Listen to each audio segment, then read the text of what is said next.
trata de Carlita, una otra forma vamos con de nuestro incidir. segundo invitado. Dele la bienvenida. Ay, por supuesto. Para mí siempre es un gusto darle la bienvenida pues al doctor Omar Maluk, que está con nosotros esta vez vía telemática, ¿No pero está aquí escuchando el doctor? estamos. ¿O sí? Claro que sí. Allá, ¿cómo está, doctor? Le tenemos la Lo que- silla acá. Pensábamos que iba a venir hasta el café. Hizo preparar Carlita. Pero si usted no le hace acuerdo, no, ni me saluda. Si usted no le dice a Carlita que estoy aquí, ni se ni cuenta se da. No le creo. No diga eso. Lo que pasa es que no me lo habían ponchado, entonces por eso no podía saludarlo.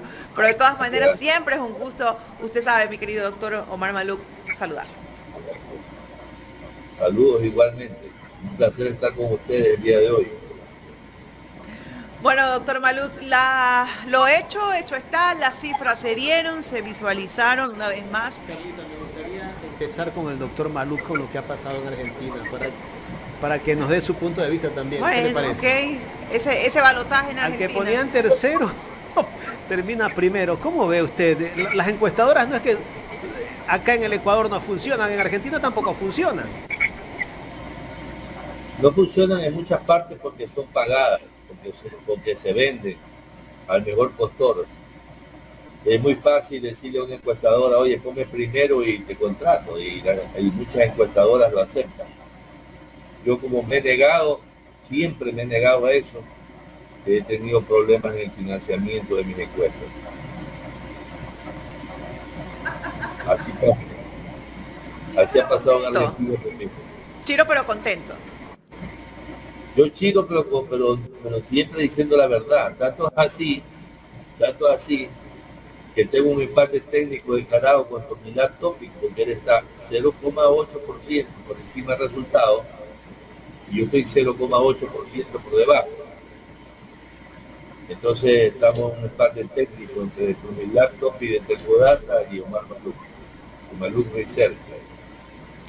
Bueno, entonces quiere decir que el trabajo está hecho y muy bien hecho. Y bueno, usted digamos que ya con 0,8 más o menos aceptó en esos resultados y esos resultados se dieron. La pregunta es entonces, ¿el pueblo sin duda alguna espera esos ofrecimientos de campaña? ¿Cómo se puede, digamos, visionar el nuevo gobierno?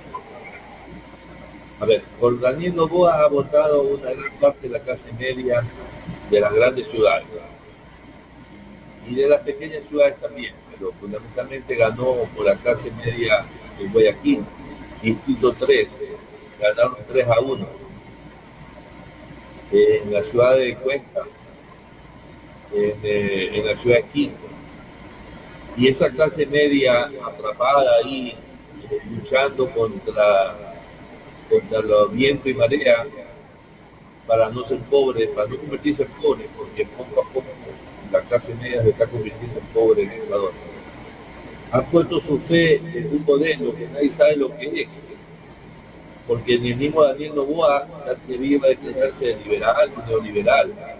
Pero él ha dicho que es de centro y él dice que es de centro izquierda, cosa que no se interpreta correctamente por obviamente la posición y el entorno de él. Daniel Noboa no es ni de centro ni de izquierda. Quienes lo conocemos, su formación desde pequeño y los estudios que ha realizado y las universidades donde ha estudiado y las cosas que ha dicho y sus pronunciamientos no son ni de centro ni de izquierda, son de derecha. Su asesor número uno que está saliendo en todos los canales, hoy día salió en Televistazo, en Mutuavisa, Alberto Darín, tiene un protagonismo exuberante por parte de los medios de comunicación tradicionales, lo que implica que va a ser la persona que va a manejar la batuta económica, independientemente de quién sea el ministro de Economía. Entonces, ya les puedo decir, este va a ser un gobierno liberal, de corte neoliberal, y muy parecido al de Guillermo Lasso. No veo mucha diferencia, salvo la acción social que va a hacer a nivel así, la madre de Daniel, a través de su fundación y a través de financiamiento que pueda conseguir para obras sociales. pero la obra social y humanitaria va a ser encabezada por ella, y yo no veo otra cosa que tenga que ver con la parte de ser de izquierda o de centro, porque realmente no lo son.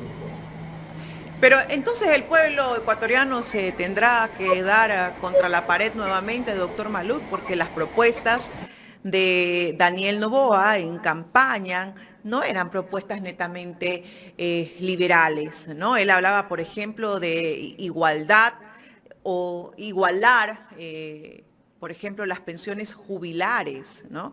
Cuando un Dajit está en oposición a eso, incluso ha hablado de aumentar la edad de jubilación, entre otras cosas. ¿Cómo va a ser ahí? ¿El pueblo se va a decepcionar o hay ciertas cosas que él va a cumplir en miras a un próximo gobierno también? Porque 1 año, 8 meses es un tiempo bastante corto. Habrá cosas específicas que podrá cumplir, pero muy específicas, no creo que sean reformas importantes. Segundo, para hacer reformas importantes tiene que llevar los proyectos a la Asamblea. Y yo pienso que la Asamblea seguramente no va a tener mayoría. Va a ser difícil que Álvaro Noboa haga una alianza con Revolución Ciudadana. Luego de una campaña tan dura como la que se hizo, ¿no? Entonces, por ahí puede ser que los socialcristianos hagan una alianza con Revolución Ciudadana y logren la presidencia de la Asamblea con su Henry Crockford, que lleva haciendo cola hace años para ser presidente de la Asamblea. Ese es su sueño.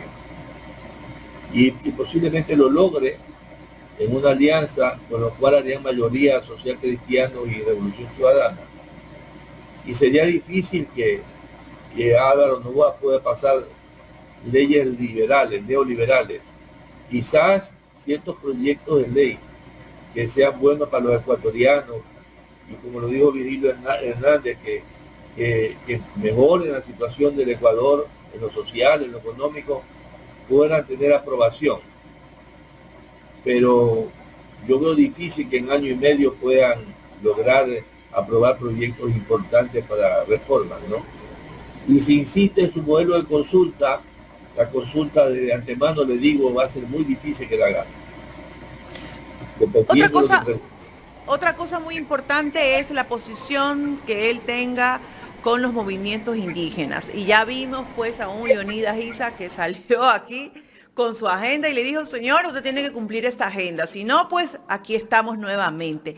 ¿Cuál cree usted que sea la relación, por ejemplo, entre el presidente electo Daniel Noboa y los movimientos indígenas y especialmente con el señor Leonidas Issa, tomando en consideración, como usted ya lo decía, ¿no?, la votación que él tuvo, quienes apostaron o apoyaron o sumaron para que él logre ganar?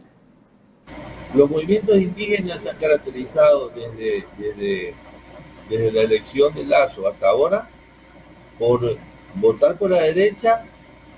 En un 50% de los indígenas votan por la derecha. Luego quieren hacer alianza, ocupar puestos importantes en la Asamblea y llegar a acuerdos puntuales. Y siempre plantean un papelógrafo de ideas para lograr unas 2 o 3 concretarlas. No creo que realmente pesen mucho en este momento. Pienso que Leonidas Issa está jugándose su carta política. Si él logra unir a la CONAIE y a Pachacuti, sería bueno para el país. Pero está lejos de hacerlo porque los otros dirigentes de la CONAIE no están de su lado. Eso es cuestión de tomarse el tiempo y esperar. Yo quisiera ver cómo se constituye la Asamblea y a quienes nombran miembros de las comisiones más relevantes de la Asamblea, y entonces puedo dar mi opinión al respecto de qué harán los indígenas. Doctor, me gustaría ir al tema de las elecciones del pasado domingo. ¿Por qué la Revolución Ciudadana pierde la elección? ¿Cuáles fueron esos factores que le llevó a la Revolución Ciudadana a que pierda la elección? Primero, una campaña muy pobre en la provincia de Azuay, Cañar, Chimborazo, Cotopaxi, una campaña muy pobre. Dos candidatos de orígenes diametralmente opuestos, Luisa de Chone, Manabí, Quito, y Arauz de Quito también, no muy querido en Quito. Entonces, prácticamente yo creo que hubo un descuido en la campaña de ellos en esa provincia. Quisiera poder revisar los medios de comunicación a ver qué tanto tiempo estuvieron allá o qué tantas mítines hicieron, pero minimizaron a esa provincia.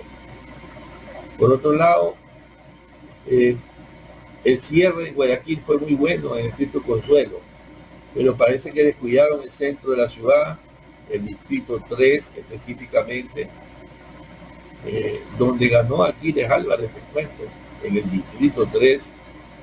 Sin embargo, en la campaña se olvidaron de ese sector. Ahí perdieron casi por 200, 300 mil votos, que es la ventaja. Por 300 mil votos perdieron, que sería aproximadamente con los que perdieron la elección total. ¿Ganaban, que si ganaban sí, en ese distrito? Ganaban la presidencia. Parece ser que se descuidaron entonces en Guayaquil. Se descuidaron en el distrito 3 de Guayaquil, no en todo Guayaquil. El candidato a vicepresidente, si no era Arauz, ¿quién podría haber sido o de qué provincia? Fíjese usted que esa es la pregunta del millón. Yo ya la tengo respondida. ¿Cuántos candidatos a la presidencia han ganado siendo su vicepresidente de la SUAY, de Cuenca? Hágame usted un resumen a ver si se acuerda. Borrero. A Rosalía, Adalá con Rosalía. Agdalá con Rosalía. ¿Quién más? Borrero. Y ahora Abad. Elecciones muy estrechas. Sí. En las elecciones estrechas, la gente piensa que es Quito el que resuelve. Y en Quito siempre los candidatos costeños han perdido por paliza. Siempre. Y además solamente... la candidata Luisa González se identifica mucho con la capital, a pesar de ser una mujer que su familia es de Manabí, pero ella nació en Quito y ha trabajado en Quito. Creo que vive en Quito. Sí, pero en el Azuay pierden por más de 300.000 votos. Sí. En Azuay pierden 3 Sin a embargo, 1. en Azuay ganó la revolución la prefectura de Azuay. Exactamente. Exactamente. Entonces, aquí está pasando algo. Puede ser que haya habido una mala selección de candidatos originalmente. No estoy diciendo que Luisa fue una candidata, digamos, mediocre, no, fue una buena candidata. A mí me gustó mucho la campaña que hizo Luisa, pero no lo ayudó a Andrés Arauz, no lo ayudó mucho.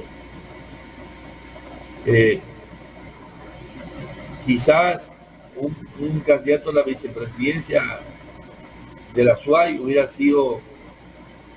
inclinado la balanza a favor de la Revolución Ciudadana.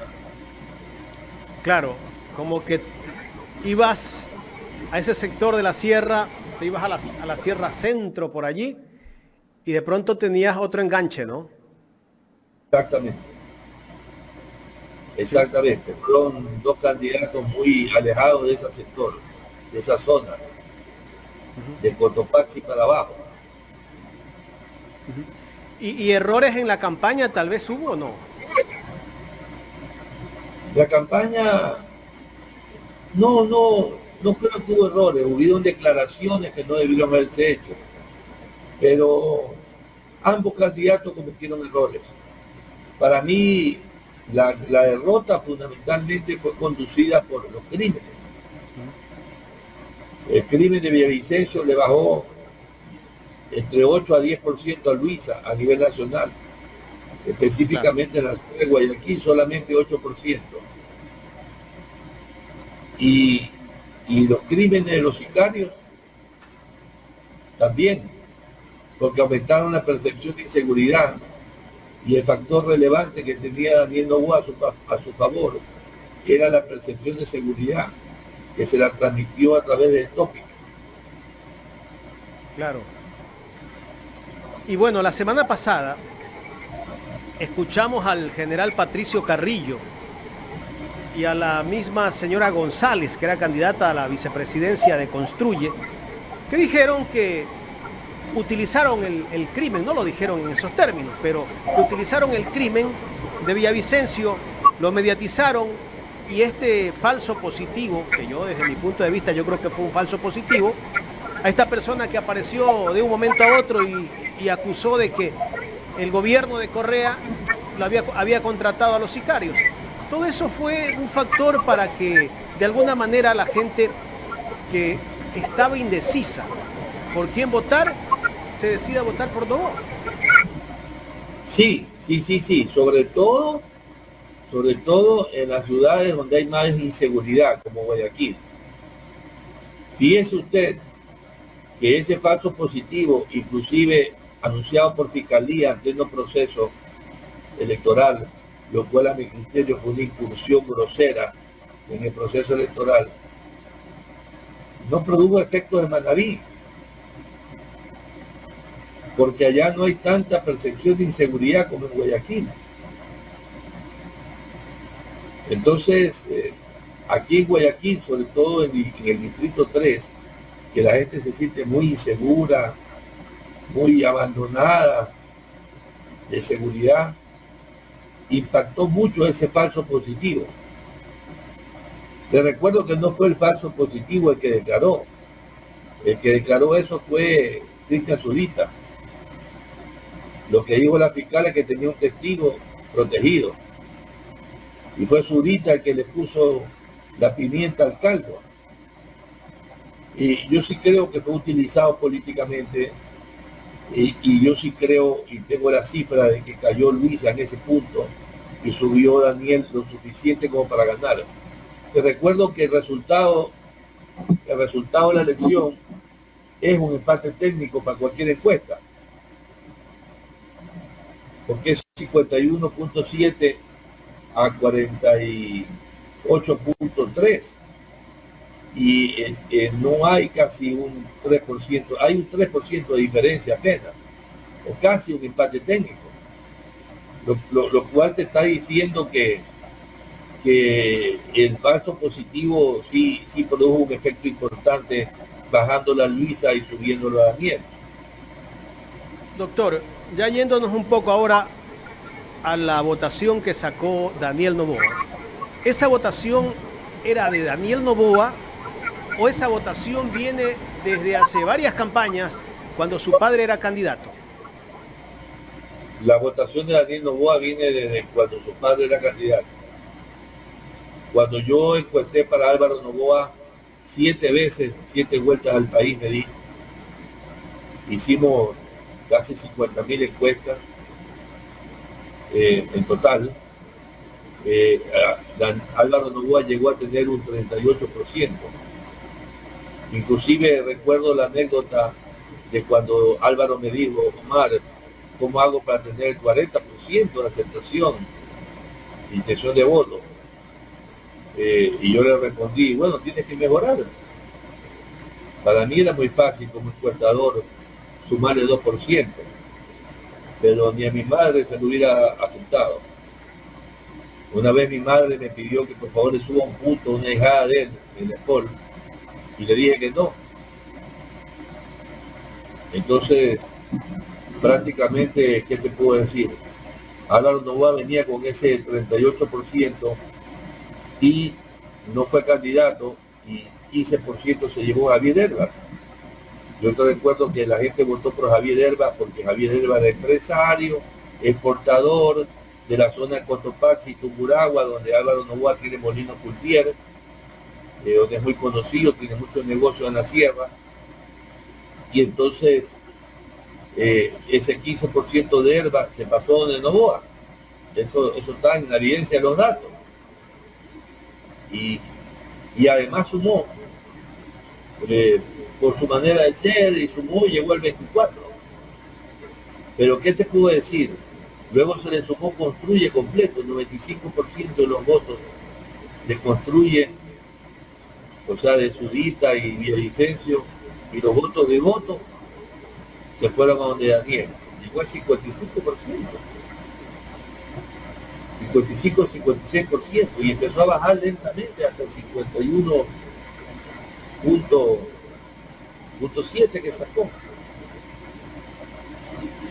Sin duda alguna no podemos decir que la situación y los hechos que se suscitaron justamente en esas últimas semanas de campaña electoral marcaron una decisión para quienes tenían aún ese voto indeciso, sí como usted lo decía. Sí lo podemos hipotetizar, porque tengo los datos. Cada vez que había un asesinato bajaba Luisa y subía Daniel, porque esos votos que se movilizaban eran votos de tópico y votos blandos, que no sabían si votar por Daniel o por Luisa. Cada vez que había un asesinato, cuando mataron a Villavicencio, cuando mataron a los sicarios también, esos votos se movilizaban hacia candidatos que les daba mayor percepción de seguridad. Hay una relación causa y efecto. No es que no la hay. El correísmo, el bloque del correísmo ya viene en estas dos últimas elecciones teniendo claro cuál es la oposición y a dónde no llegan. Entonces no podemos tampoco tapar el sol con un dedo y decir que el señor Noboa no va a trabajar en función de una reelección, porque estamos seguras que así lo va a hacer, y de eso va a depender pues las decisiones acertadas que tome, obviamente a nivel político, social y económico. Pero la Revolución Ciudadana, que tiene un espacio bastante fuerte y que es la mitad de la población que cree en esa ideología y en esa línea política, también tiene que empezar a prepararse para las próximas elecciones. ¿Cómo debería de prepararse? ¿Qué es lo que debería de refrescar? O más bien, ¿cómo debería ser el perfil de ese candidato o candidata que tome ahora la posta y que de una u otra manera pueda proyectarse como un candidato presidencial? Tiene que ser una persona con un cierto nivel académico, económico y social relativamente alto, y que sea representativo de todo el país. Fíjese usted que Daniel Noboa logró unir a toda la derecha, pero Luisa González no logró unir a Pachacuti, ni a la CONAIE, ni a los movimientos de izquierda. La izquierda está desapareciendo en el Ecuador. De alguna manera hay que buscar a toda esa gente de izquierda que tiene ese sentimiento de izquierda revolucionario a que se sumen. Entonces, si la Revolución Ciudadana sigue poniendo candidatos de línea dura que se declaran correístas a muerte, posiblemente no vaya a poder captar más votos que lo que está captando. Tiene que ir un poco más allá, tiene que saltar ese umbral. Ahora, si Luisa González será la candidata en el 2025, tendrá que buscar un candidato vicepresidencial que amortigüe ese efecto anticorreísta.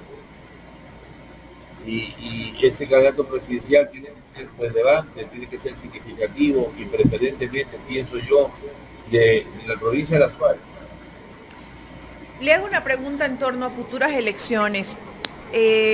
Carlos Rabascal ha manifestado que se prepara, ¿no?, para las próximas elecciones del Ecuador, obviamente de forma independiente, pero sabemos que él de una u otra forma ha tenido acercamientos con el correísmo. ¿Usted lo perfila como un posible candidato con alguna o una considerable aceptación? Carlos Rabascal fue conocido a través de su programa en TV Cable, en Cablevisión, durante el gobierno de Correa, y quizá un poquito antes también, como un buen comentarista de televisión, un analista de televisión. Y tiene su capacidad, pero fue conocido a nivel nacional por la Revolución Ciudadana. Yo pienso que cualquier persona que salga a la Revolución Ciudadana y que quiera ser candidato por su cuenta no va a tener la aceptación ni de los unos ni de los otros. O sea, a mí me cae bien Carlos, es mi amigo personal, pero no lo veo como un candidato que pueda superar a la candidata de Revolución Ciudadana ni a Daniel Noboa en una reelección. Lo veo como un candidato que puede tener una cantidad de votos que podrían sumarse en una segunda vuelta, sí. Si él es capaz de recoger votos, de todos esos votos blandos que votaron por Daniel preferentemente, y él es capaz de tener esos votos y luego apoyar al candidato de la Revolución Ciudadana en una segunda vuelta, yo veo como una buena opción esa opción colateral, digámoslo así, colateral. Ayer veía una entrevista a la señora Patricia Estupiñán de revista Vistazo. La entrevistaban en Ecoavisa y ella en esa entrevista habló sobre Lasso, cómo llegó a la presidencia, a Carondelet. Dice, Lasso llegó a Carondelet con un montón de jovencitos para decir, yo soy la figura cerebral que va a guiar esto. Pero Daniel Noboa va con Alberto Dajic, Mónica Palencia. ¿Esto qué significa? Que él va a rodearse con un buen gerente, como un buen gerente de las personas que van a ayudar en su gobierno. ¿Qué le parece a usted? A ver, Mónica Palencia es el primer nivel, esa es la mejor contratación que tiene Daniel Noboa. Una excelente abogada. Cualquier gobierno quisiera tenerla. Alberto Dajín también es excelente, pero ya sabemos su corte neoliberal, que no es aplicable a la economía ecuatoriana. Su pensamiento en el Ecuador podría producir más pobreza. Yo no le quito la racionalidad en el pensamiento de Dajín, él usa mucho la razón y la lógica, pero modelos que no son aplicables al nivel de pobreza que vive el Ecuador en este momento. Entonces, pienso que Daniel va a ser una especie de empresario que maneja grandes ejecutivos. Ese es el modelo de él, un empresario, presidente, que va a manejar, administrar esos conocimientos, esa capacidad potencial que tienen estos grandes ejecutivos que va a poner en su gobierno. Pero el problema es quién va a gobernar, porque también en un país donde hay una sombra detrás que gobierna y un presidente que, como el hijo del millonario que está manejando la empresa, pero en el fondo no la maneja él, quizás nos va a quedar como un modelo híbrido que no tendría la potencia necesaria para poder hacer los cambios que quiere hacer, ¿no? Es un experimento, es algo nuevo, vamos a ver qué sucede. ¿Dajic será asesor económico de Noboa? Claro que sí. Él mismo lo dijo, yo voy a ser asesor. Y de hecho ya lo es, porque la están entrevistando en los medios de comunicación tradicionales. ¿Eso qué quiere decir, doctor? Que sí va a haber las reformas en la seguridad social, como lo ha dicho el mismo Dajic. Que el seguro no puede, el Estado no puede pagar el 40% a los jubilados. Seguramente se van a eliminar subsidios, también lo ha dicho. ¿Esa es la idea de Noboa también? Yo no te puedo decir porque no he hablado con Daniel. Conozco a Daniel, sí, desde pequeño. Creo que Daniel va a ser muy disciplinado con las opiniones de Alberto Dajic. Me da la impresión que desde el momento que lo llevó al Palacio Presidencial a Carondelet como asesor, me da la impresión que está dispuesto a seguir su lineamiento, porque Dajic no es una persona que se presta para juegos de niños. O sea, Dajic es una persona que tiene dicho, y si yo doy la cara y si yo voy a ser tu asesor, vas a tener que hacer lo que yo te digo. Si no, no vas a sacar adelante este país.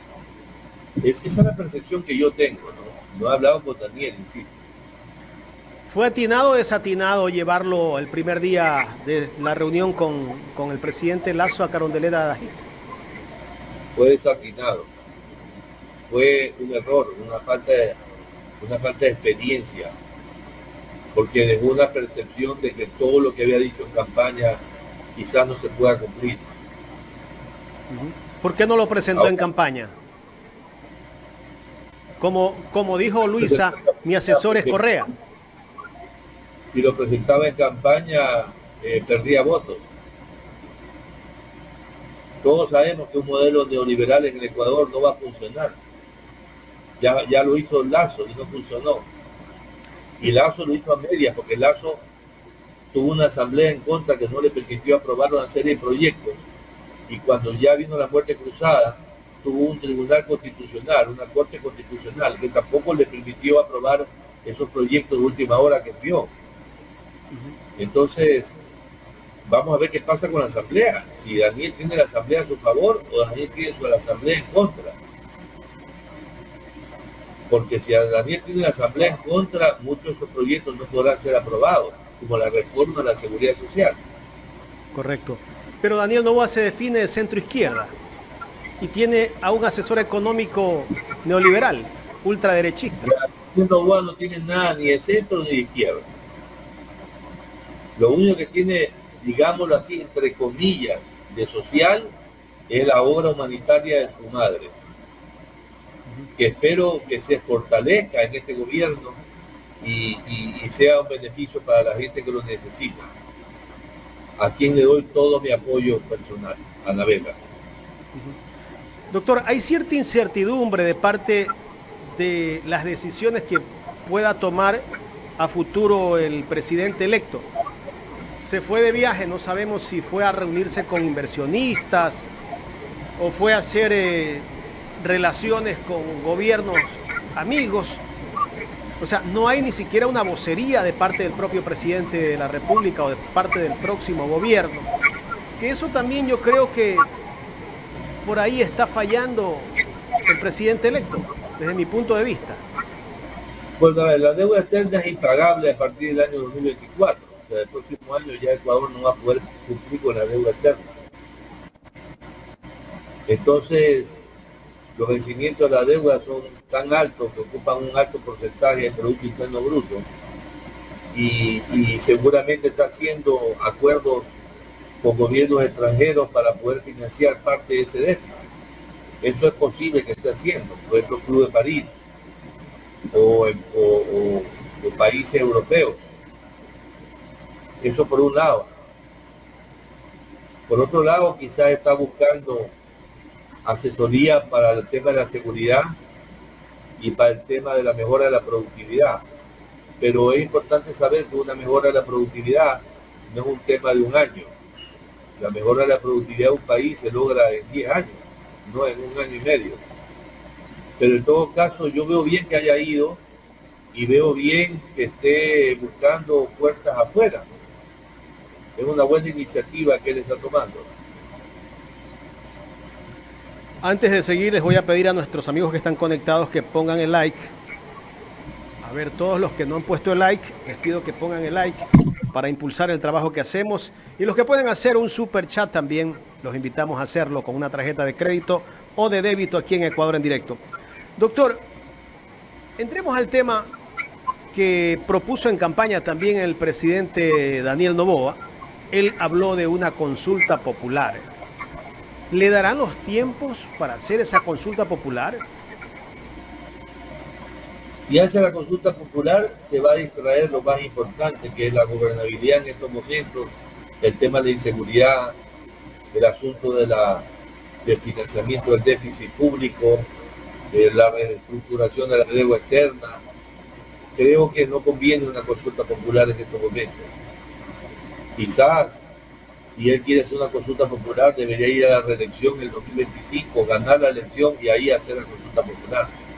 Pero en estos momentos sería totalmente desatinado hacerla, con una alta probabilidad de que no la gane. Correcto. Al presidente poco se lo ha visto hablar desde que ganó la elección. Tal vez es una estrategia de parte del gobierno no anunciar nada, no decir nada, pero sí hemos visto a la señora Bach anunciando la consulta popular y dando declaraciones casi que todos los días en los medios nacionales. La señora Abad es una piedra en el zapato que tiene Daniel Noboa, porque ella es una neoliberal convencida, o sea, más extrema incluso que el mismo Alberto Dají, tanto así que llegó a apoyar a Milei en la campaña en Argentina, y Milei apenas sacó el 30%. Entonces, ahí hay un problema con esta señora, que Daniel tiene que ver cómo lo resuelve. Yo recuerdo que le dijo que se iba a dedicar a los emigrantes de Europa y de África, pero parece que no está haciendo mucho caso, ¿no?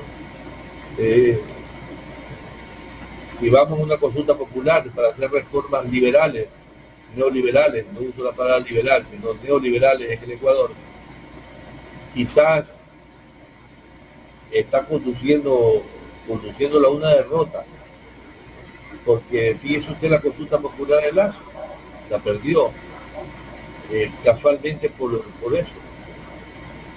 Y Lazo ahora se va a deslizar suavemente hacia la oscuridad de su banco, tratará de salir en noviembre del gobierno y estar calladito mucho tiempo bajo la protección del nuevo gobierno, porque el nuevo gobierno no lo va ni a fiscalizar ni a investigar, dado que fue su aliado más importante en la elección. Doctor, escuchaba al ministro de Inclusión Económica y Social del Ecuador, al señor Esteban Bernal, que dice que casi jurando que este gobierno que está todavía está dejando un mejor país para todos, al país que recibieron. Y hoy en la mañana también escuchaba al ministro Cucalón, que decía que casi que el ministro de Obras Públicas no se alcanza a inaugurar obras todos los días, carreteras, puentes. Todo lo que nos están diciendo los dos ministros es la realidad que vive el Ecuador en este momento. Para nada. Para nada. Ellos están diciendo que queda un mejor país para todos los del grupo de ellos. Eso sí, queda un mejor país para Guillermo Lazo, para Cucalón y para todos los que trabajaron en este gobierno. Estoy seguro que sí, pero no para todos los ecuatorianos. Es cuestión de salir a las calles, ver la inseguridad, ver la pobreza, ver la miseria, la falta de medicina en los hospitales. Los diabéticos se están muriendo porque no tienen medicina, los enfermos de riñón no tienen cómo hacerse diálisis. Yo no sé qué está pasando con estos señores, se han vuelto ciegos, totalmente ciegos. Yo le mando de deber que usted vea ahí en internet lo que significa la palabra Cucalón. Nada más. Doctor Maluk, bueno, viene el tema de la asamblea también, en donde tenemos un bloque mayoritario que es el bloque de la Revolución Ciudadana, pero también hay otro bloque que es el del movimiento Construye o Gente Buena. Bueno, hay una mezcla de aquellos dos y como tercero el social cristiano y luego el bloque del oficialismo. ¿Hacia dónde tienen que enmarcarse las conversaciones que necesita ADN, el bloque del presidente, para poder obtener una mayoría en la asamblea? Porque solo no lo va a poder hacer. Ya, antes de responder su pregunta, Cucalón es un término peyorativo usado en el siglo XIX, acuñado durante la Guerra del Pacífico de las fuerzas chilenas y peruanas,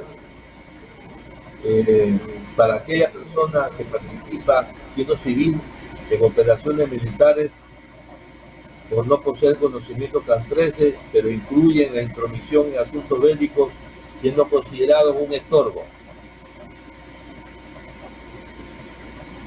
Ahora sí, repítame la pregunta, Carlita, que estaba viendo en internet. Doctor Maluf, decía que la Revolución Ciudadana es la bancada mayoritaria dentro de la Asamblea. Posteriormente le sigue pues la de Construye Gente Buena, Social Cristiano, y la del oficialismo, pues ADN. Esa bancada del oficialismo, ¿hacia dónde tendría que iniciar sus conversaciones para poder tener una mayoría en la Asamblea, pues, y que esos proyectos tengan mayor viabilidad? Sin dudarlo, con el Partido Social Cristiano, porque es la única suma que da mayoría. Los asambleístas de Revolución Ciudadana, sumados a los del Partido Social Cristiano, podrían llegar al 50% de los miembros de la Asamblea. Yo no veo una alianza con Construye ni con Gente Buena. Gente buena porque resultaron ser gente mala, y Construye porque es totalmente una oposición radical en contra de la Revolución Ciudadana. Así es sencillo, lo veo, no me complico la vida. Sería un error de Revolución Ciudadana hacer una alianza con quienes hicieron una campaña tan fuerte en contra de ellos, ¿no?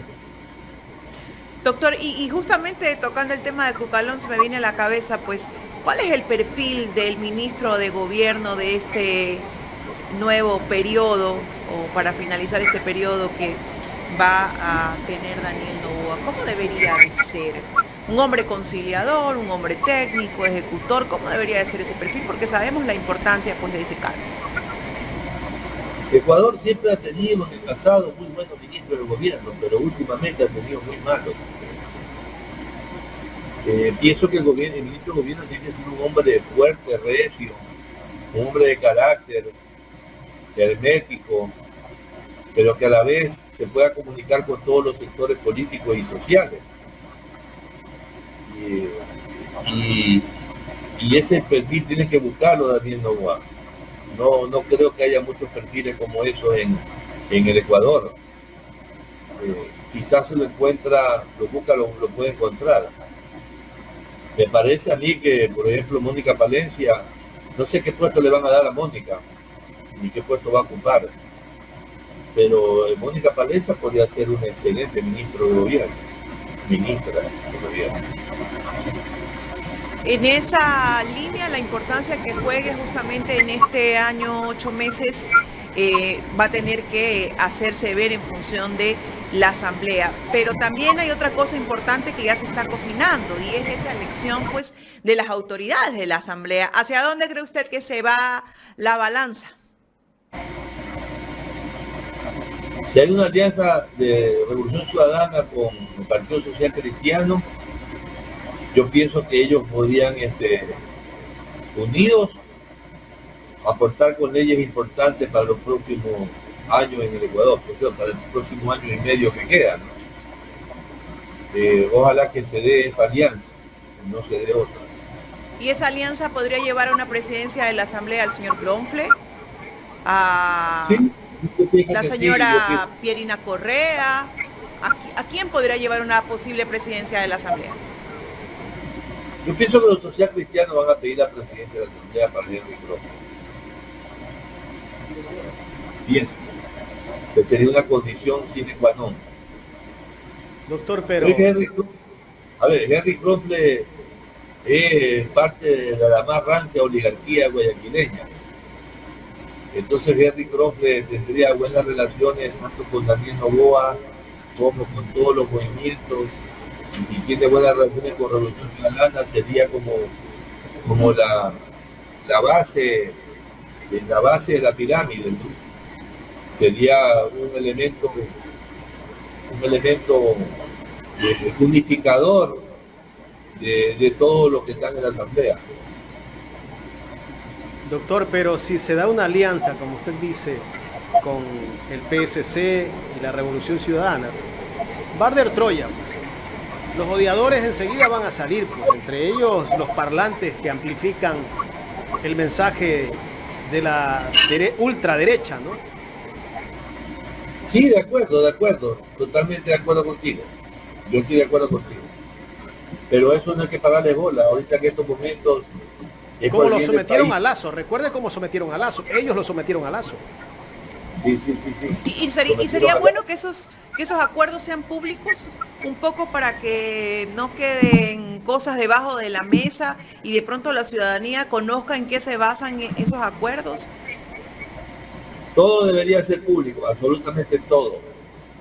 En una democracia todo debe ser público. Porque Ojalá que se hay un pueda. estigma, doctor, hay un estigma cuando hablamos de acuerdos entre diferentes bancadas o diferentes ideologías, ¿no? Siempre se ha estigmatizado y se dice, bueno, no, ya hay reparto, ya se repartieron y por eso ya hay un acuerdo. Y de pronto sería bueno que esos acuerdos, esas mesas de diálogo entre las distintas bancadas con el objetivo de trabajar por un solo fin, que es el del pueblo ecuatoriano, sean públicas para que no distorsionen incluso esa información. Claro.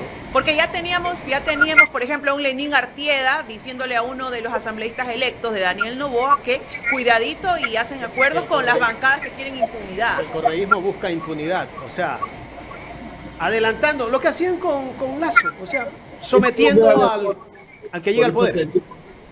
Por eso te digo, el acuerdo tiene que ser con la sociedad cristiana. No puede ser con aquellos que están llenos de odio. Y de lo contrario tendremos un gobierno del reparto también, pues si van los otros grupitos. Exactamente.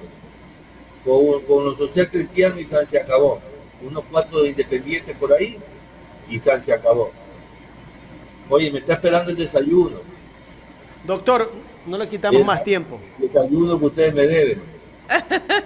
Estaba el desayuno listo, pero no vino. Ya, gracias. Doctor, gracias. El doctor Chao. Omar Maluk. Ahí está el doctor Maluk, como siempre, pues con esa sonrisa que lo caracteriza y esa jovialidad, con esa esencia tal y como es él, hablándonos pues de los retos que tiene el presidente, el tema de la gobernabilidad en la Asamblea, desde su punto de vista, hacia dónde deberían venir los acuerdos. Carla, yo comparto con lo que dice el doctor Maluk. Si el presidente Noboa busca aliarse con esos grupitos que están ahí, unos 5, otros 10, otros 12, eso va a ser un chantaje, pero imposible, claro, porque cada uno va a querer de controlar, ¿eh? Porque todos van a pedir más cada vez y cuando.